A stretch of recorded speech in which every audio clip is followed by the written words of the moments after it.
السلام عليكم ورحمة الله وبركاته. أهلا بكم في شركة تيبا ماربل للرخام والجرانيت. النهاردة إن شاء الله بنقل لكم تجربة كويسة جدا من معرض فيرونا العالمي للرخام والجرانيت.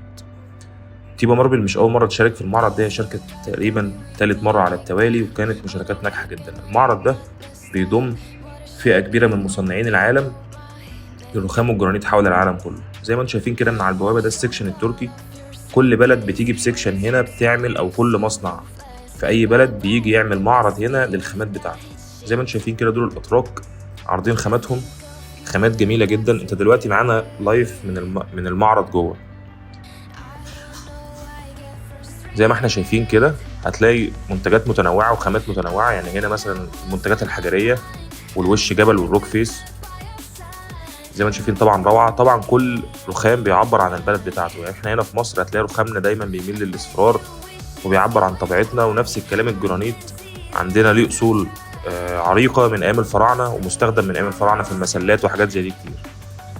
زي ما انتم شايفين طبعا روعة المعرض.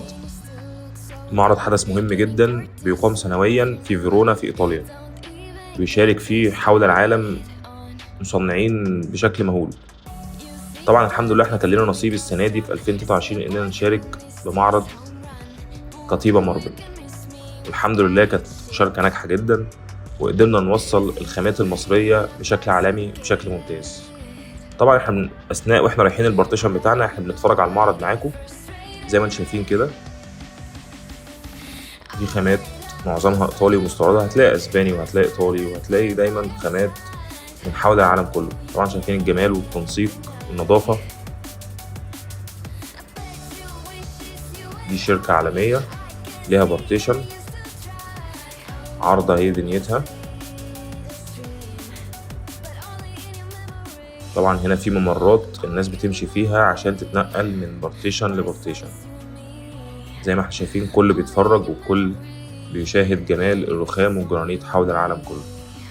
طبعا شايفين الفينش التحفة ده. زي ما انتم شايفين هتلاقوا فينيشات طبعا مش معتادة عندنا في مصر، او ما بنستخدمهاش في مصر بشكل كبير، نظرا برضو زي ما انتم شايفين هنا هو ستايل فرعوني في غالبا شركة تركي او ايطالي. في فينيشات مش مستخدمة عندنا في مصر، ولكن احنا في تيبا ماربل بننقل لكم دايما الفينيشات دي هنا في مصر، لان احنا بنتعامل مع الاوروبيين وبتصدر لهم بالفعل الفينيش ده. طبعا دي الخامات البيضة. هتلاقي على يمينك وشمالك بارتيشنات لشركات كتير جدا حول العالم. ايا كان هوية الشركة او بلد الشركة هي بتشارك بمعرض ويبقى متاح للمرة. زي ما انتم شايفين كده المعرض بيقام سنويا لمدة 3 ايام في فيرونا في ايطاليا. طبعا حاجة تحفة جدا ومستوى عالي جدا من النظافة واسلوب العرض والشياكة، فبصراحة حاجة مشرفة جدا. وتقدروا طبعا تخشوا على جوجل وتعرفوا معلومات اكتر عن المعرض ده، لان المعرض ده من اكبر المعارض العالمية، وطبعا بيقام في المدينة الايطالية اللي هي اصلا اصل الرخام في العالم. دي ساحة بريك زي ما انتم شايفين كده، ممكن لو تعبوا من المعرض او اللفة او كده بيخرج هنا يشرب حاجة او يريح او يكتب حاجة زي ما انتم شايفين كده بالظبط. دي ساحة بريك. في بلوكات بره زي ما انتم شايفين على شمالنا. البلوكات دي اللي هي الشكل الاصلي للرخام قبل ما يتنشر او يتصنع. هنا هنخش تاني اهو الصالة. طبعا احنا بنحاول ننقل لكم المعرض، بس هو طبعا كبير جدا وممكن نلف فيه لاكتر من ساعة يعني.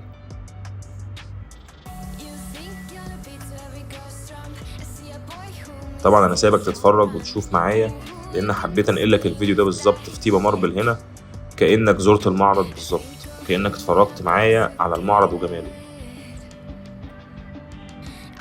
خامات تحفة طبعا مستوردة، وهتلاقي هندي وحاجات جميلة جدا يعني. طبعا احنا في مصر مشتهرين بالجرانيت اكتر من الرخام، لان الجرانيت بتاعنا جرانيت ممتاز وبينافس بقوة.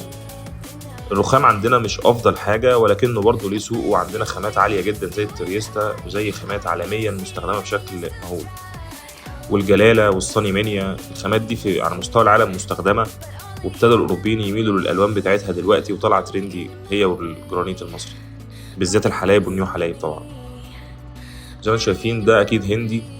الخامات دي خامات تحفة روعة. والهنود على فكرة رخامهم ما شاء الله بتلاقي فيه نقشات جميلة جدا وألوان جميلة جدا، ودي سبحان الله عطية من ربنا ملهاش دخل للإنسان.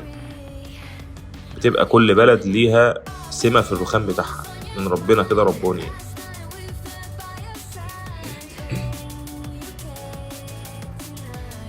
طبعا هنا ده سيكشن بتاع الووتر جيت. الووتر جيت دي مكنة بتقدر تحفر على الرخام بالمية زي ما انتم شايفين كده جمالها وروعتها المكنة اهي. ده طبعا بيبقى مثال ليها، لان في المعرض ده ممكن يجي مسوقين لماكينات تصنيع رخام. ده مثال في المعرض بيوري الناس زي ما انتم شايفين اللي بيتفرجوا دول غالبا يا اما مصنعين، وفي الاغلب مصنعين او مستوردين. زي ما انتم شايفين كده هم واقفين يتفرجوا على الماكينة وهي بتصنع. طبعا احنا هنحاول نقرب دلوقتي اوريكم بشكل دقيق هي بتصنع ازاي. زي ما انتم شايفين كده لو هنوصف بوصف بسيط، ده مسدس ميه، ودي بتبقى حته حجر هي اتعملت على شكل ايد اهي. زي ما انتم شايفين الميه اهي زي ما انتم شايفين عماله ايه بتنقش في الحجر. طبعا بيبقى ضغط ميه عالي جدا. طبعا مطلع شغل تحفه وروعه. والمعجز في الموضوع ان الشغل النحت ده كان بيتم ايام الفراعنه بشكل مثالي ومعدات بدائيه جدا، واحنا دلوقتي في 2023 بيعملوا ماكينات بتحاول تواكب النحت المثالي اللي كان بيتعمل ايام الفراعنه. وده طبعا الاعجاز اللي العالم كله مبهور بيه في تراثنا وفي موروثاتنا الفرعونيه.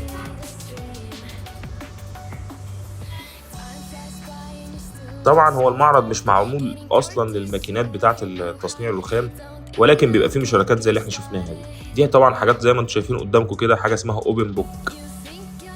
الاوبن بوك ده بتبقى طاولتين قدام بعض بيدوك النقشه دي، بيبقوا نفس النقشه تقريبا، لما تحطهم قدام بعض يدوك شكل الايه الاوبن بوك كده. طبعا تحفه جدا وموجود منه في مصر عندنا ومتوفر، وفي فيلل بتركبه وفي شقق كمان بتركبه متوفر، يعني مش حاجه معجزه، لا موجوده في مصر. وحاليا ابتدوا يعملوها في البورسلين وابتدوا يعملوها في الرخام في السيراميك، بس طبعا ما تبقاش بحلاوه وجمال الرخام لان في الاصل رخام.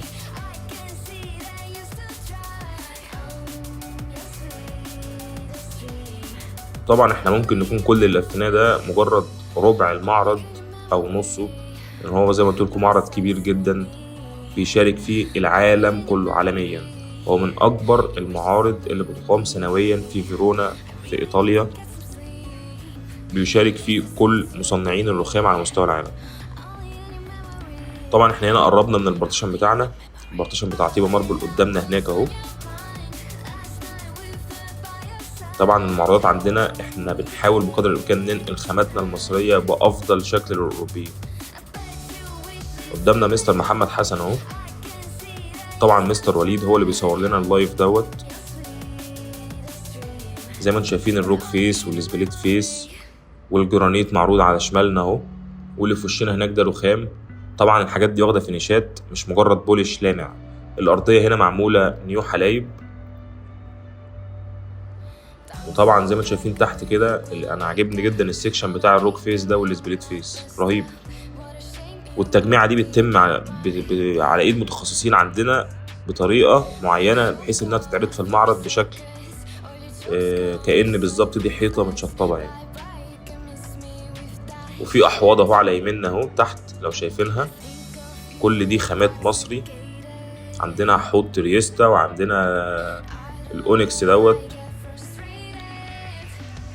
وفي هنا مثال للتومب ستون اهو زي ما انتم شايفينه. التومب ستون ده اللي هو بيبقى المقابر بس بيتعمل من الجرانيت، هتلاقي مكتوب عليه على اليمين اهو تومب ستون. ده مثال صغنن مصغر بحيث ان الاوروبيين بيحتاجوا النيو حلايب ده يعملوه تومب ستون، يعملوا له المقابر بتاعتهم. هم ليهم شكل للمقابر بتاعتهم بيستخدموا فيه ده. احنا هنا ما بنعملش الطريقه دي، او ممكن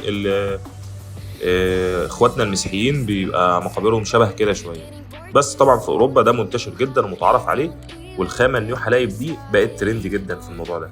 شكرا لكم، حاولنا ننقل لكم فعاليات معرض فيرونا 2023، وان شاء الله استنونا السنه الجايه في مشاركات ناجحه اكتر. شكرا لكم مع طيبة ماربل وشكرا لمشاهدتكم.